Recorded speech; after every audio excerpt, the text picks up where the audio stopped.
House of Commons that MPs come to this chamber to listen to the speech from the throne. And as we mentioned, this is the second one in just a couple of months, this being the second session of the 40th Parliament. So Blackrod delivers the message that the Speaker of the House of Commons and MPs from the House of Commons have arrived and are ready to hear the government's latest plan for the agenda ahead. That throne speech just 2 months ago talked about a country that was weathering in some ways the economic storm that was affecting so many countries around it. This throne speech will have a very different tone, saying that Canada has to act and act now in a massive way, starting with the budget that comes down tomorrow, where it's expected there will be a $34 billion deficit announced as massive spending programs are planned for the Canadian economy. Michaëlle Jean, who played a lead role just before Christmas, obviously, in giving the government its wish to prorogue Parliament as it was teetering on the edge of defeat if there had been a confidence vote taken in the House of Commons at that time. And in the little more than a month since, the government and the Prime Minister have used the time to come up with a new plan, starting with today's events, the speech from the throne. Expected to be very short, could be under 10 minutes long. That's it. The Secretary to the Governor-General now presenting the speech to the GG. You may recall she had it upside down when she gave it to her a month or so ago, but it looks like it's in the right shape now. Let's listen in to the speech opening the second session of the 40th Parliament.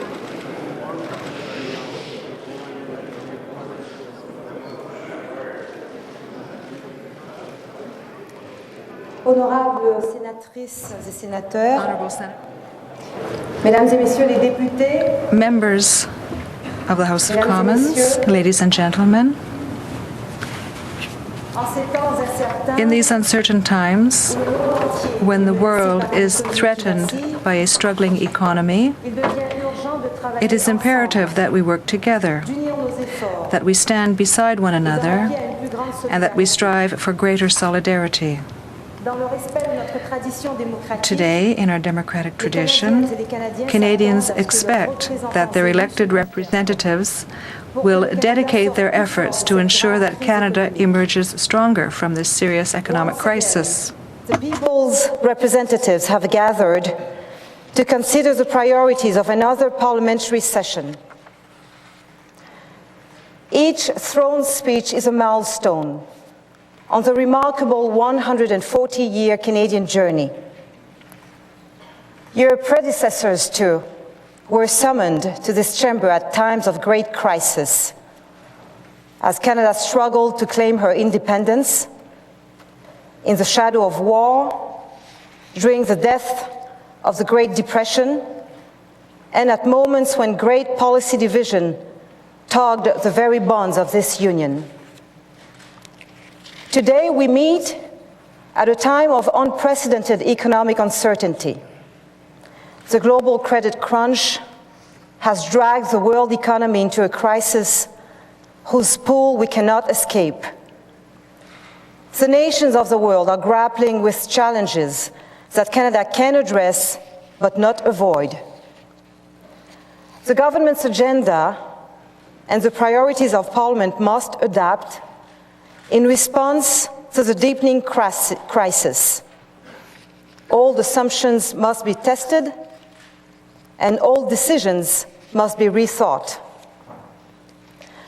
The global economy has weakened since Canadians voted in the last general election. In fact, it has weakened further since Parliament met last month. Notre gouvernement a écouté les Canadiennes et les Canadiens. Our government has listened to Canadians who are concerned about how the worldwide recession is affecting their jobs, their savings, and their communities. Our government has reached out to Canadians in all regions, in all communities, and from all walks of life. Our government has consulted widely with those who work, those who invest, those who create jobs, those who build infrastructure, and those who provide non-profit services, with municipal, provincial, and territorial governments, Aboriginal leaders, and representatives of communities. In fact, with everyone whose input might help chart a course through the present storm. Our government approached the dialogue in a spirit of open and non-partisan cooperation. There is no monopoly on good ideas because we face this crisis together.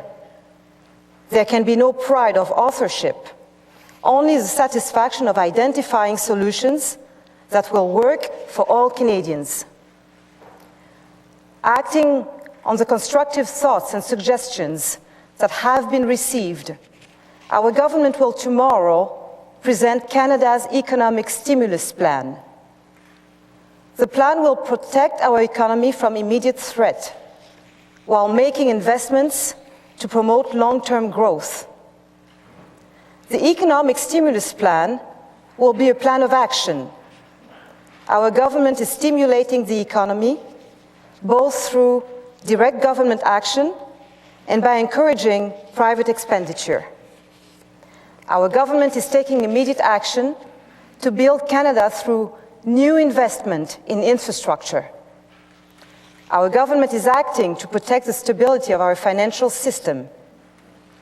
Our government is acting to ensure access to credit for businesses and consumers.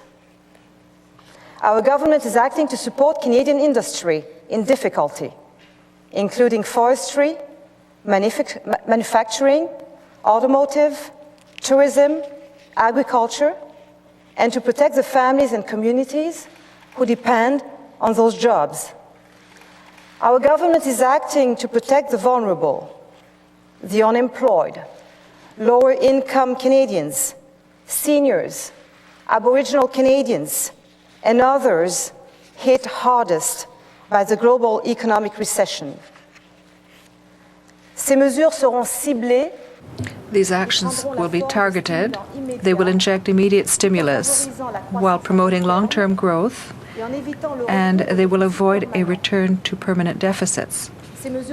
These actions will protect the jobs of today while readying our economy to create the jobs of tomorrow. Canadians face a difficult year, perhaps several difficult years. In the face of such uncertainty, our government has developed a clear and focused plan. Our government will spend what is necessary to stimulate the economy and invest what is necessary to protect our future prosperity. As Canadians expect, the economy will be the focus of our government's actions and of the measures placed before Parliament during the coming year. In pursuing measures to support the economy, our government will also attend to the other important priorities that it set out in the speech from the throne to open the 40th Parliament. The present crisis is new, but the imperative of concerted action is a challenge to which Parliament has risen many times in our history. What will sustain us today will be the same strength of character that have pulled Canada through critical times before: unity, determination, and constancy of purpose. Honourable members of the Senate, members of the House of Commons, as you unite in common effort and in common cause, may divine providence be your guide and inspiration. And with that, the Governor-General wraps up a very short speech, under 8 minutes, about 7.5 minutes long, single-focused, all on the economy, with the government's intention now to move tomorrow with its budget speech tomorrow, 4 o'clock Eastern Time tomorrow afternoon, where you'll hear all the details flushed out in terms of the highlights that the Governor General was already giving in the speech from the throne, but a single focus all on the economy. Change in tone to the tone we heard just 2 months ago in the throne speech of that day, where the government argued Canada was leading the way in dealing with the economic crises, now very much facing one and having to move quickly. And in a non-partisan way was the headline inside that speech, at least the claim that the government was doing that. Obviously, the opposition parties who were on the verge of defeating the government just 2 months or a month ago, now the government will need the support of at least one of those opposition parties if it is going to hold on to power and move forward in the direction that it suggests it wants to from the speech from the throne today.